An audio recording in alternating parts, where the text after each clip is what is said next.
Iron Survivor match, women's. Julia, Stephanie, Renza Claire, Soruka, and Zarya. Great Which match. During the show, by the way, they were showing Zarya like with the fences, like she's just like curling up fences. I was like, oh shit, like that turned me on. I'm like, hell yeah, that's fucking badass. My girlfriend, even I can't do that. That shit's heavy. That's like 15 pounds. Just like yeah, she's just like straight fucking iron. curling the damn shit. I know. That's what I was like, holy shit. It was Ren and Julia first. They did a nice little exchange of moves back and forth. No one really made any pins until like around 12 minutes. So Ruka came in. After that, so Ruka made a pin, and then Julia made a pin. Ren did not make a pin. Stephanie came in. No, Zarya came in. Zarya made a pin. After a while, Stephanie came in, did a couple moves here and there, a couple like DDT clotheslines. Then when at the last person that came in, which was I think was Stephanie, thank you. It started picking up. Renz and Claire again had no pins whatsoever.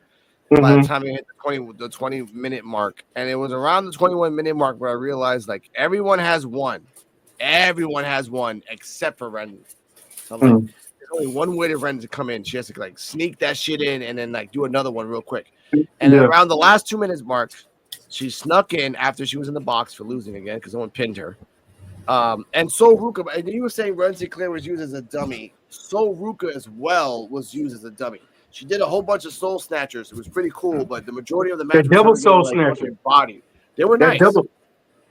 But they were there. But Ren ate like what 2-3 pins? Yeah. From back to back. From everybody. She had I told you back to back. I told you she was in that match for nothing more than to be a crash test dummy to eat pins. I know. But this what pissed me off. Yeah. This what pissed me off about Booker T. You remember when Saul Ruka came in and she was getting her shit in, and she got on Sinclair. Sinclair back and was doing like a surfboard, and he told some you ain't got what do you say what do you say you playing too much and everything. I said, motherfucker, you used to do the spin-a-rooney. Yeah. And that's the thing about that. We'll continue on. Ren Sinclair after the last 2 minutes came out, got a pin, and then the end Julia snuck in a nice little tight roll. There was a lot of fruit roll-ups. A lot of fucking fruit roll-ups in this fucking match. Shout out to the What's Wrong with Wrestling podcast. I'm gonna tag them at 49 minutes and 30 seconds. It's like 2 boxes. Coining the phrase fruit roll-ups because of the fact that Ren did one, Wes did one, Javon did one, Ethan did one. Ethan did one against Oba. Oba Femi. To get a win. Yeah, to get one against Oba. I hate that. I fucking hate fruit roll-ups. Unless you do it like British style where there's weight behind the body, so your legs are like all the way back to your ankles. Like your legs are all the way back to your ears. But in the end, Julia won. Now Julia will have a one-on-one match against Roxanne Perez for New Year's Evil and win. Yeah, because she's already had a match against her and lost because of the Cora Jade interference. Yes. So they could either do a one-on-one match where she wins. 50-50 booking, they're going to have her win. Or, because Cora Jade's still around, she'll interfere that match. And then in the Rumble, they'll have, again, a fatal four-way. But again, ratings, before we get to the predictions, ratings of the match, I give this match, this was a really good match, actually. The soul snatchers were fucking bomb. I give this an A. Like, the girls showed out. I figured the guys are going to blow themselves out. Zarya was just like a little mini Brock Lesnar, just sparing everybody. Yeah. Everybody is going nuts.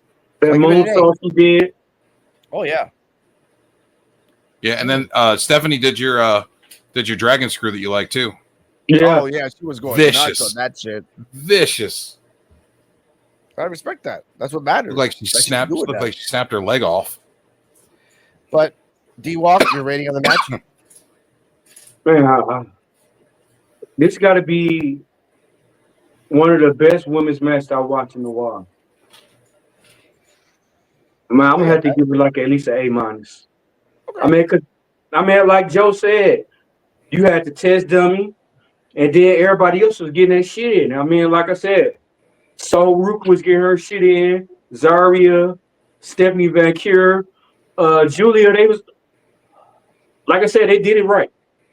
And Joe, you was perfect, man.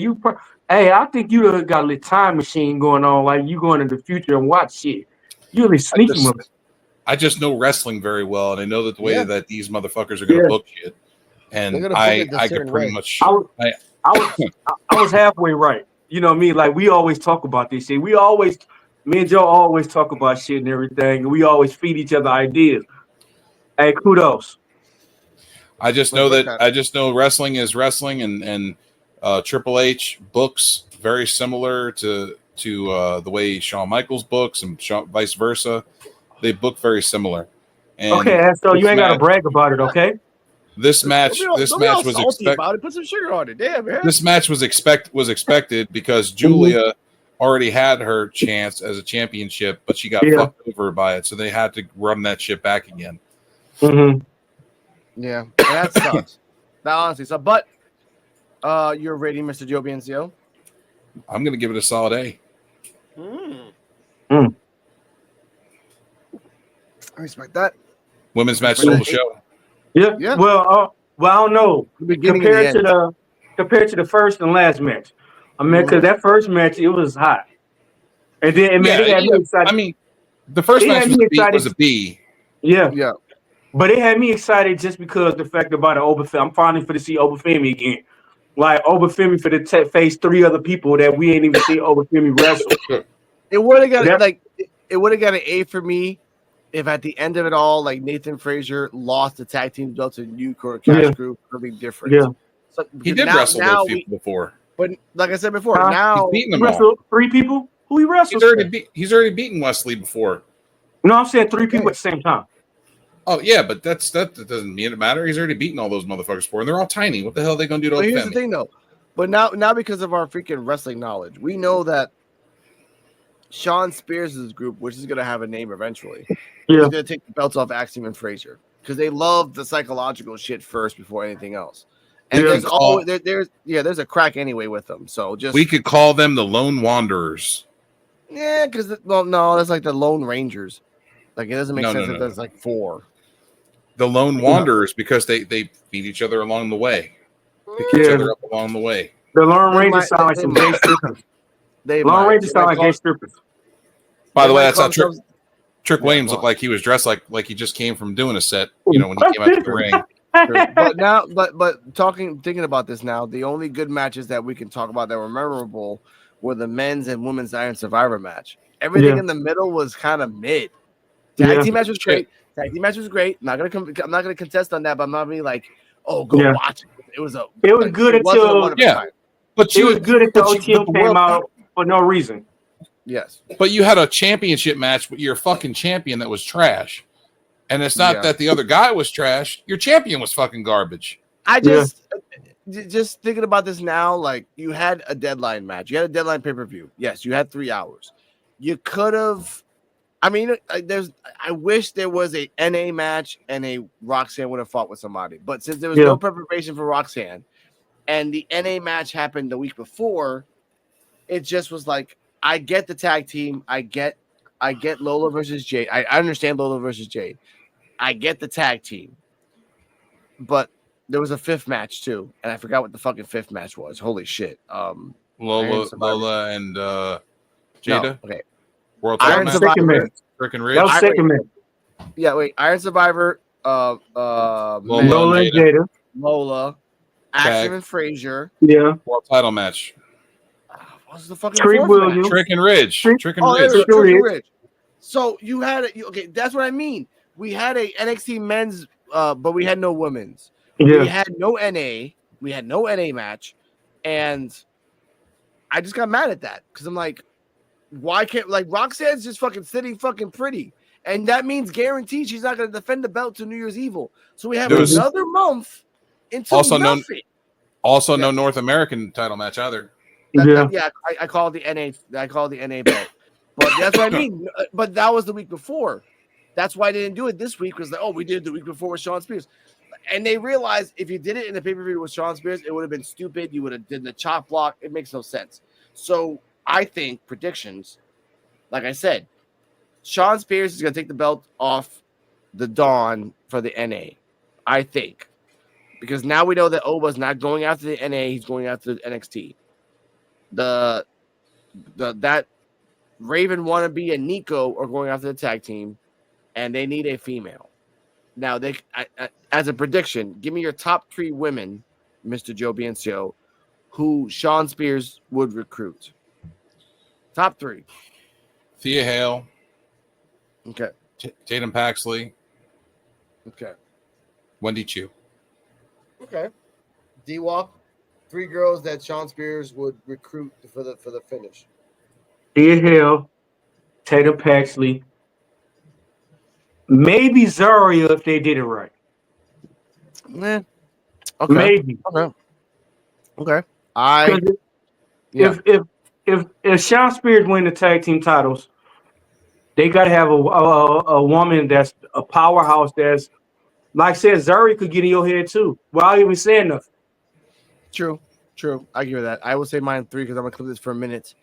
I will say Thea Hale, Gigi Dolan because she's not doing anything, and the third woman that I would say that would be in Shawn Spears' group would probably be Wendy Chu. She ain't doing shit. She ain't doing nothing. So do something, Wendy Chu. Instead of sleeping in a bag and somewhere in the back. That was NXT Deadline 2024 review. Ladies and gentlemen, thank you for watching. What we're going to do right now is get off this some bitch and go on to another one, which is called NXT Time. And I'm sorry, I hate repeating on Wednesdays. PWF Wrestling Talk and News, where we're going to talk about Big E, a couple other things, Baron Corbin winning a medal, and no sex allegations today, but you never know. Yeah. Stay healthy. Stay happy. Once again, yes. And hold on. Once again, as you see behind me, shirts coming soon, real soon. Okay. All right, you see me behind me, shirts. Shout out to my Greg, number 1 fan. Hey, y'all, thank y'all for watching everything. Like, share, subscribe. Come on. Thank you. Please watch us. Please share us. Please everything else. Mr. D Walk is at 55. Mr. Joe Biancio is at 50. I'm at 3,000. Yeah, 55. I didn't even know that. Oh shit! How the fuck do you even know that? I'm the one that texts your shit like every 6 hours. I wasn't paying attention. I wasn't paying attention to your fucking channel. Come on. Hey, anyway, but did y'all like the little shout out I got on my homeboy Dan? Shout out to Dan. Thank y'all for coming in. See y'all tomorrow. Of course, man. Stay healthy. Stay happy. Runs a beard podcast. Everything else. Yeah. Of course. Let's go to PWF Wrestling Talk. Let's go. And this is going to be nuts. Damn, Rican, where you found this?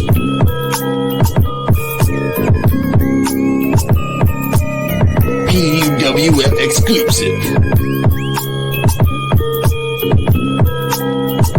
This is the podcast for underappreciated wrestling fans. If you don't like it, suck our D-Walk, Joe Biancio, and the Invisible Man.